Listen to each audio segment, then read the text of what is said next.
Hey YouTube, welcome back to Vintage on Vintage. This is Steve. I wanted to share my pickups prior to the National and at the National with you. I've made some pickups here in the last few weeks. I do apologize. I'm a little worn down from the 4 days, as I told you in my last video, but you know, my budget for the National, we've had to do a few little home repair projects here. So my budget was a little tighter than I wanted it to be. And then I spent a little bit more than I probably should have been. So prior to the budget, I picked up these two beauties off of YouTube.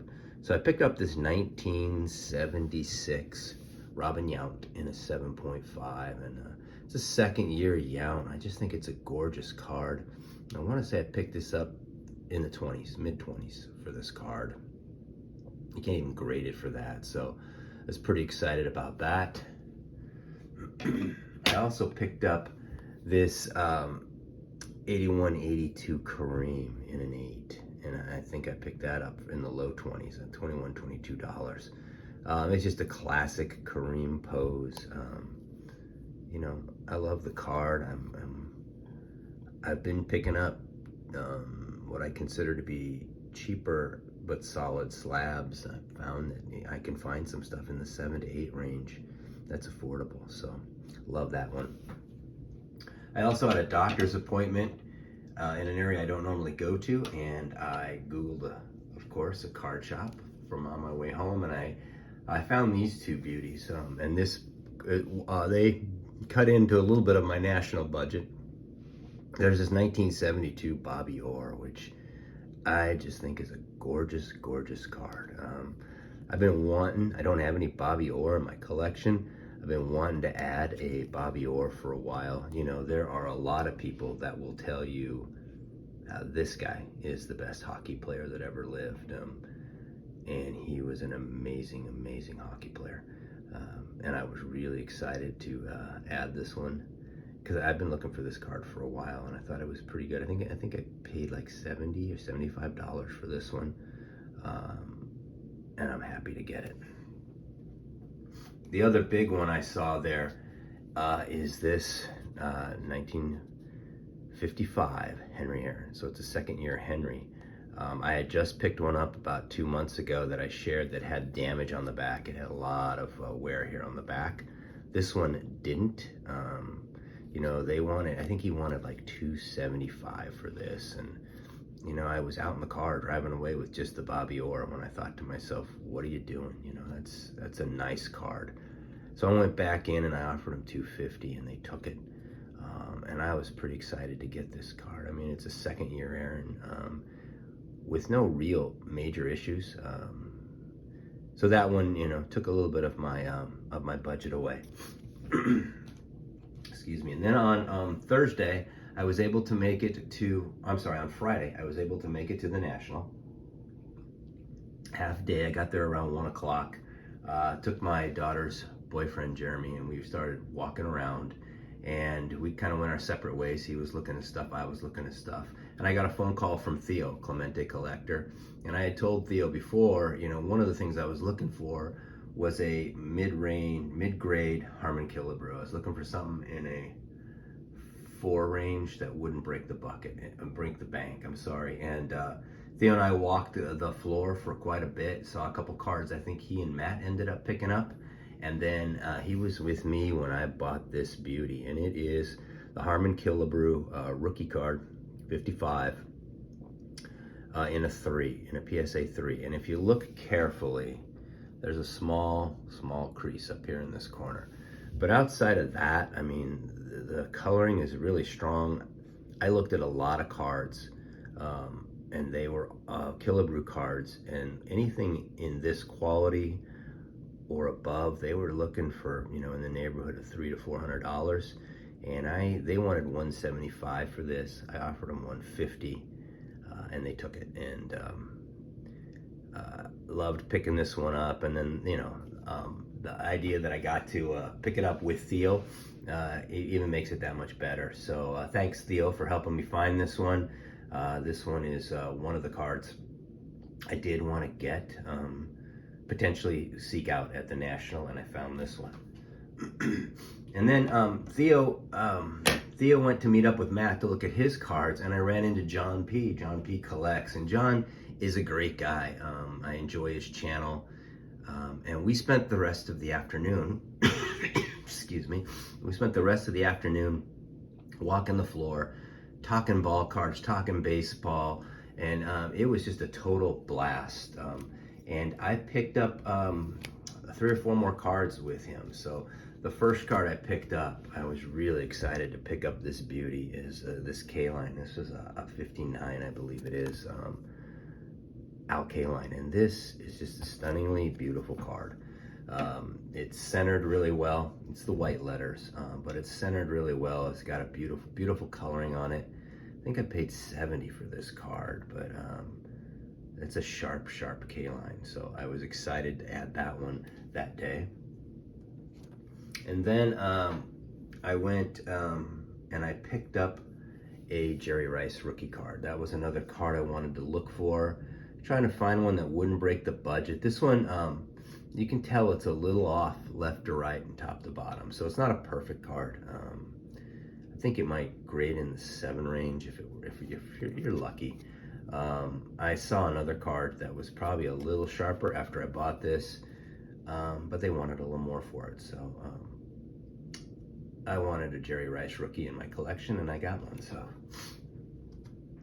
and then I was at a booth, and I was looking at cards, and I looked up, and it was B. Roth's booth, and I had never met Brian before, but I knew he was based on seeing him on videos before, and I introduced myself to him, and he's a great guy. We talked for, I don't know, 10, 12 minutes, talk stuff.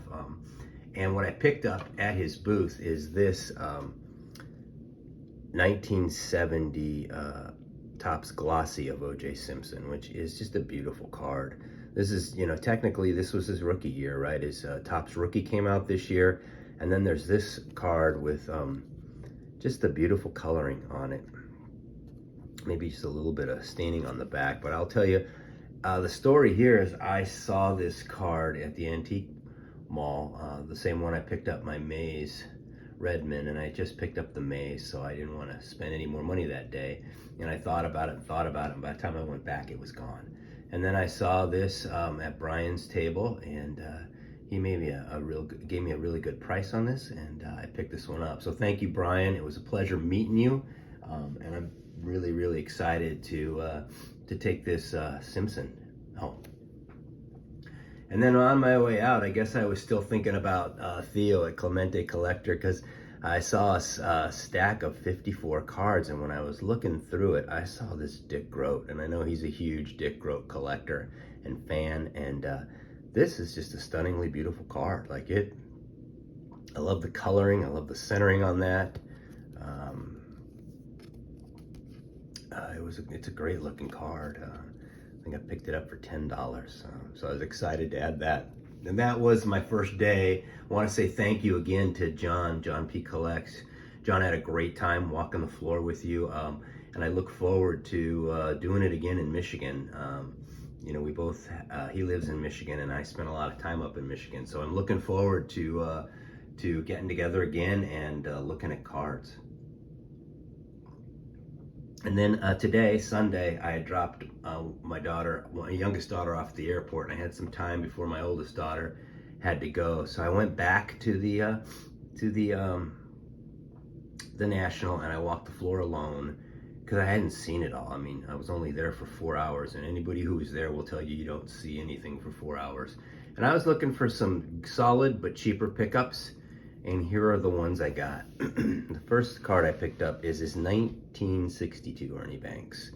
And this, it's a really cool card. It's a pretty solid picture of Ernie, fairly well centered. It's nicked. You can tell it's nicked and beat up on the corners a bit. Excuse me.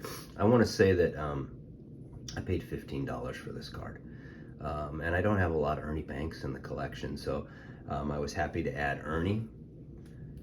The next 2 cards, they wanted, I think, 32 combined for them, and I got them for 25. So it's $12 a card, and it's these 2 cards. The first one is this Ken Boyer. I think it's a 63 Fleer. And this card's in fantastic shape. I mean, the centering is really strong. Maybe a slight bit off left to right, but really strong. Sharp corners, beautiful back. I love the coloring on this one.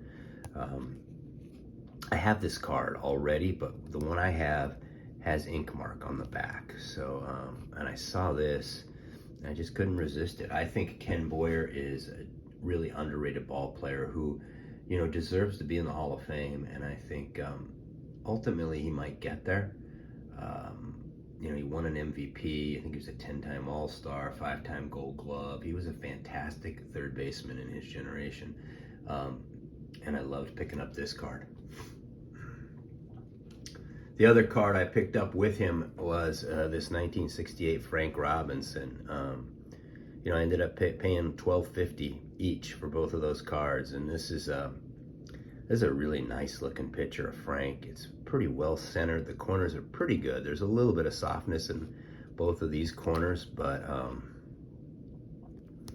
you know, Frank Robinson's a great ball player, and anytime you can add the card. I didn't have this card, so I definitely added that one to the collection. The last three cards, I picked this one up. This is the last card I actually picked up, and that is this Tommy John rookie card. And this one's in really sharp condition. I think I paid $35 or $36 for this. You know, it wasn't cheap, but it wasn't overly expensive. And, you know, I think it's got a great picture. Tommy John's another one that I think probably should be in the Hall of Fame. I think he has 288 wins in his career. And in his early career, although he didn't get a lot of wins because he played for some bad teams, he had some unbelievably low ERA. So he was a good pitcher, really good pitcher. And I was happy to add the Tommy John. I've been looking for this for a while. Here's another card I have been looking for a bit, and it is the 1968 Henry Aaron. And this card's hard to find. For me, it was hard to find. Everything I found was always really expensive and always pretty beat up. And this card I don't think is overly beat up. The corners are pretty sharp. You know, they're not perfect. The picture's decent. I think I paid $50 for this card. I was happy to get it. It's one of the Aarons I don't have in the collection, so I was pretty excited to get that one. And then the last card I picked up is this 1959 Sandy Koufax. And you know, this Koufax is not the most perfect card. There's no wrinkles on it that I can see. You can tell there's been you know, the coloring is not as sharp as it should be. You know, the outside white is a little darker than it should be. You know, it's by no means a high-end Koufax. But once again, it's a 59 Koufax. I think I got it for $100. And, you know, I was looking, when I went into this thing, I wanted the Killebrew rookie, I wanted a Marichal rookie, and I wanted a Koufax, and I was in a Jerry Rice. And I got 3 of the 4, so I was pretty happy with that. Had a great time. You know, it's an amazing event if you've never been. This year's was bigger than I ever saw. I will tell you that, excuse me, I'm so sorry. I will tell you that I think the, some of the prices were higher than I thought they would be, but I also know that a lot of dealers were willing to negotiate. And if you worked hard enough, you could find some deals. And walking it with both Theo and John, fellow collectors, was just so much fun to be able to kind of talk shop and talk baseball and the hobby with them. So once again, thank you guys. I appreciate the opportunity to do that with you. There you have it. I don't want to make this too much longer. I apologize. The one thing I will tell you is I did turn in 26 cards to SGC, so I expect to get those back in a bit. I'm probably going to break those into like 3 videos so I can spread them out a little bit, but we should be seeing some returns in the future. So hope everybody has a great night. I apologize for my voice being a little raunchy. Have a great evening. Thank you for watching. Stay safe and let's keep collecting. We'll talk to you soon.